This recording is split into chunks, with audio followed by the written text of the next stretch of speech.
आपके स्वास्थ्य का सबसे बड़ा दुश्मन आप किसे मानते हैं? इसके जवाब में आप जरूर इस समय कोरोना वायरस का नाम लेंगे। आज आपको सुनकर हैरानी होगी कि पूरी दुनिया में कोविड-19 से ज्यादा मौतें वायु प्रदूषण की वजह से हो रही हैं।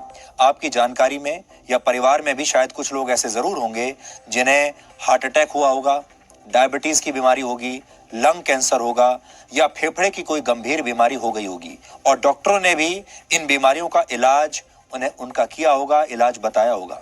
लेकिन शायद ही किसी भी डॉक्टर ने इन मरीजों से यह कहा होगा कि आपको ये सारी बीमारियां प्रदूषण की वजह से हुई है। आपको यह तो बता दिया जाता है कि आप अब हार्ट पेशेंट हैं, दिल के मरीज हैं, या आपको अस्थमा हो गया है, या आपको कोई और बड़ी बीमारी हो गई है, आपकी किडनी फेल हो गई है, आपका लिवर खराब हो गया है। लेकिन कोई भी डॉक्टर आपको यह नहीं बताता कि ये इसलिए हुआ है क्योंकि आप दिल्ली या ऐसे ही किसी और प्रदूषित शहर में रह रहे हैं जहां पोल्यूशन बहुत ज्यादा है। अमेरिका के हेल्थ इफेक्ट्स इंस्टीट्यूट की ग्लोबल एयर रिपोर्ट के मुताबिक वर्ष 2019 में वायु प्रदूषण के कारण दुनिया भर के 67 लाख लोगों की जान चली गई। 67 लाख। इनमें से आधी मौत अकेले चीन और भारत में हुई है।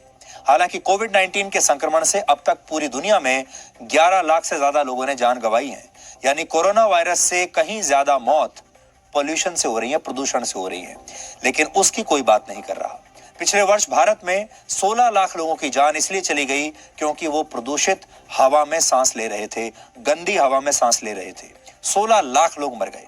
इस रिपोर्ट के मुताबिक वायु प्रदूषण दुनिया में मौत का, मृत्यु का चौथा सबसे बड़ा कारण है। लेकिन भारत में वायु प्रदूषण मौत की सबसे बड़ी वजह है। दुनिया में होने वाली मौतों की 4 बड़ी वजहों को अगर हम देखें, क्योंकि आप सोच रहे होंगे कि ये चौथा सबसे बड़ा कारण है प्रदूषण, तो पहले 3 कारण कौन से हैं? तो आप सोच लीजिए। जो पहला कारण है वो है हाई ब्लड प्रेशर, जिसकी वजह से सबसे ज्यादा लोग मरते हैं। दूसरा कारण है तंबाकू के सेवन से होने वाला कैंसर। तीसरा कारण है कुपोषण और चौथे नंबर पर आता है वायु प्रदूषण। हालांकि भारत में मौत की सबसे बड़ी वजह वायु प्रदूषण है।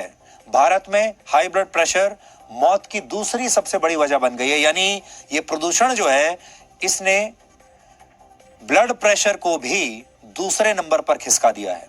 इस नई रिपोर्ट के मुताबिक वर्ष 2019 में यानी पिछले साल वायु प्रदूषण की वजह से भारत में 1,16,000 नवजात बच्चों की मौत हो गई। हैरानी की बात यह है कि कोरोना वायरस की वजह से भी अब तक भारत में जितनी मौत हुई है वो संख्या भी लगभग 1,16,000 ही है। यानी कोरोना वायरस से भी 1,16,000 लोग मरे हैं और पिछले साल प्रदूषण से भी 1,16,000 बच्चे पैदा होते ही मर गए, पैदा होने के कुछ समय के बाद। इस रिपोर्ट के मुताबिक पिछले वर्ष वायु प्रदूषण की वजह से पूरी दुनिया में 5 लाख बच्चों की मौत हुई थी, जिसमें से 1,16,000 हमारे देश में थे। भारत में जन्म के 1 वर्ष में जान गंवाने वाले बच्चों की संख्या पूरी दुनिया में सबसे ज्यादा है। भारत के बाद जिन 3 देशों के नाम आते हैं उन्हें सुनकर आपको समझ में आ जाएगा कि प्रदूषण के मामले में भारत की हालत कितनी खराब है और कितनी दयनीय हो चुकी है। पिछले साल जन्मे ऐसे बच्चे जिन्होंने जन्म के 1 महीने में ही दम तोड़ दिया, उनकी संख्या भारत में 1 लाख से ज्यादा थी। भारत के बाद इस लिस्ट में नाइजीरिया का नंबर आता है, पाकिस्तान का नंबर आता है और फिर इथियोपिया जैसे देशों का नाम है। इनके साथ हमारा कंपटीशन है। इन मौतों का सबसे बड़ा कारण घर में होने वाला वायु प्रदूषण यानी इंडोर एयर पोल्यूशन है। आंकड़े बताते हैं कि दुनिया में पिछले साल 64% बच्चों की मौत की वजह घर में होने वाला वायु प्रदूषण था और 36% बच्चों की मौत की वजह हवा में जहर की तरह घुल चुका पार्टिकुलेट मैटर 2.5, जिसे आप PM 2.5 कहते हैं, यानी धूल के बारीक कण थे। शायद आप भी वायु प्रदूषण को एक छोटी समस्या मानते होंगे। आज दिल्ली का औसत एयर क्वालिटी इंडेक्स, जिसे आप AQI कहते हैं, वो 366 के आसपास है। सांस लेने लायक आदर्श हवा के मुकाबले ये 7 गुना ज्यादा खराब है और एक रिसर्च के मुताबिक इस गंदी हवा में सांस लेना हर दिन 17 सिगरेट पीने के बराबर है। हालांकि दिल्ली के कुछ इलाकों का AQI 400 से भी ज्यादा पहुंच गया है, यानी वहां की हवा आपके स्वास्थ्य के लिए बहुत ज्यादा खतरनाक है। अगर आप दिल्ली में रहते हैं तो आपने भी महसूस किया होगा कि आपको सांस लेने में परेशानी हो रही है। आपने ध्यान दिया होगा कल दिल्ली और आसपास के इलाकों में धूप नहीं निकली थी। हालांकि इसकी वजह बादल नहीं थे, बल्कि इसकी वजह थी गंदी हवा यानी वायु प्रदूषण।